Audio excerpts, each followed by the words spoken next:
আসসালামু আলাইকুম, hello friends, কেমন আছেন সবাই? ঈদ মোবারক। ঈদ পরবর্তী সময়ে ঘুরতে চলে গেলাম বরিশাল 30 গোডাউন। আসলে এইবারে রমজান থেকে শুরু করে ঈদের শপিং এবং ঈদে ঘোরাফেরা কোনোটাই করিনি। আসলে বড় হওয়ার পরে বুঝতে পারছি যে আসলে বড়দের জন্য কোনো ঈদ নেই, ছোটদের জন্য ঈদ। তাই এবার কোনো শপিংয়ে যাই নাই এবং ঈদে ঘোরাফেরাও করিনি, কারণ এগুলা ছোটরা করবে। এখন আসলে আমাদের এটা বয়স নেই। কিন্তু আজকে হঠাৎ করে 30 গোডাউন ঘুরতে গিয়ে দেখি মানুষের মেলা বসেছে। আসলে ঈদের সময় হয়তো বা আরও একটু বেশি ছিল, ঈদের ছুটি শেষ হয়ে যাওয়ার কারণে হয়তো বা লোক একটু কম, কিন্তু তারপরেও অনেক লোক ছিল।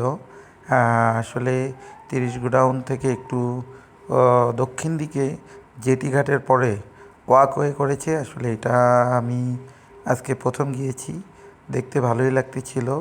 আসলে মনোরম পরিবেশ, আর যেমন ছিল বাতাস, ঠান্ডা হিমশীতল বাতাসে মানুষের প্রাণ জুড়িয়ে যাচ্ছিল।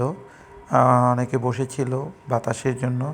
আসলে এই জায়গাটা অনেক সুন্দর, পরিবেশও আগের থেকে অনেকটাই ভালো, নিরাপদও মনে হয়েছে। পরিবার নিয়ে ঘুরতে গেলে জায়গাটা সুন্দর, মজা পাবেন, ভালো লাগবে আশা করি। আসলে বরিশালের মধ্যে যে কয়টা ঘোরার জন্য প্লেস আছে, এর মধ্যে অন্যতম একটা হচ্ছে 30 গোডাউন, এই নদীর পাড়।